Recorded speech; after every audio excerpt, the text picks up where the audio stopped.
mga ma'am, mga sir, ito po yung ating GCash machine. Papaano nga po ba ito gamitin? Marami pong nagtatanong kaya gumawa tayo ng vlog. So sa una po, for example, mag-transact tayo. Cash in services po tayo, and then ano gusto mo, GCash o Maya? Maya, okay. And then type lang po natin yung number. And then press enter and the amount. Okay. And then yun po, magbibiling po ito, ibig sabihin pwede na po tayo maghulog. So ang amount niya po ay 1,110. So yung 10, yun po yung mapupunta sa kita natin. Tapos si machine, meron pa po siyang percentage. Editable po yung price nito.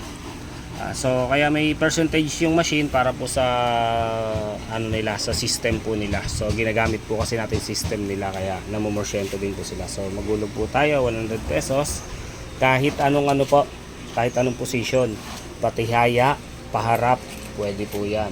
Bawal lang po patagilid. Then sa barya naman po, 20 pesos na luma, bago, tumatanggap siya, tsaka mga piso luma, bago. So 105 na po yung nahulog ni client. Sobrahan natin. So ayun po, 115 yung hinulog ni client. So may sukling 5 piso. Saan kaya mapupunta yung sukling 5 piso? Hindi naman po siya nagsusukli. So yun po, titingnan natin siya.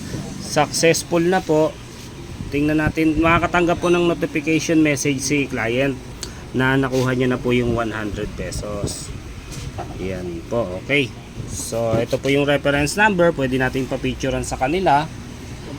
Nakalagay dito credit sukli. Saan po ba makikita yung credit sukli? So sa susunod na transaction ni client, may sukli siyang 5 pesos. Since hindi po nagsusukli yung machine, wala siyang barya, inquire credits lang po natin. And then i-type po uli natin yung number niya.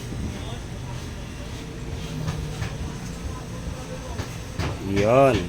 Makikita po natin dito yung transaction na ginawa niya.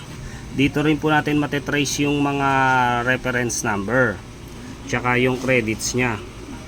So yun po. For example, gusto niya kuhain yung clear credits niya. Sabihin niya, ate gusto po kuhain sukli ko. Pwede naman po. Kailangan lang po natin i-clear credits. So pindutin natin yan. Magsasubmit po siya ng OTP sa cellphone ni client. So yun po, nakatanggap po ng OTP si client. I-dial po natin dyan.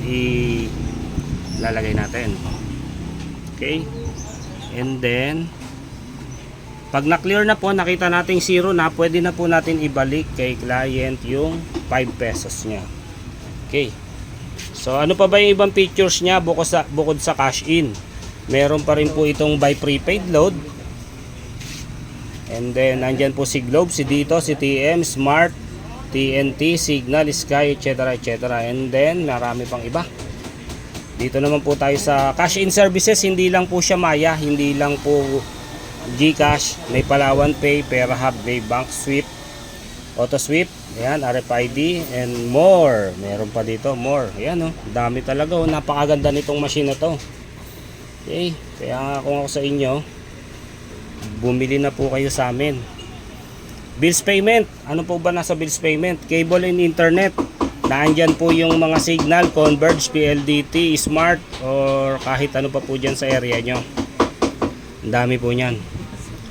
Electric utility, ito po sa mga taga Davao natin, taga Negros, marami po yan. Okay, search nyo lang po yan, basta available. Ngayon po, kung hindi naman po available sa area nyo yung electricity or pwede po natin siyang i-request sa mismong Dapax Tech para ma-activate po yung request nyo.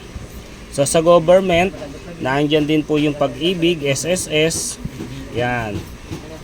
At marami pang iba. Education, credit cards, okay? Nandiyan din BPI, AUB, Metrobank, Robinson, Bank of Commerce. Ano pa ba? Water utility. Okay, sa mga ito po yung sa water natin, na Manila Water, Maynilad. Yan, nandiyan pa po yan. Marami pa po yan. Search nyo lang. So, yun po sa mga gusto po umorder, PM lang po kayo dito sa akin, dito sa Facebook or Messenger. Sa support po, wala tayong problema. Kahit po nasa malayo ka, nagsusupport po kami. Kahit saan pa pong parte dito sa Pilipinas. Okay? Lahat po yan sinusuportahan natin. Over 300 pieces na po ang nabebenta namin na units dito. Yon. At kung gusto nyo po na mag-avail, yun po. PM lang po. Pwede rin po kayo magpunta sa aming shop. No down payment po kami, legit na legit. Hindi po kami nang hihingi ng down payment. COD po tayo. Shopee, Lazada, TikTok, meron din po tayo. Maraming salamat po.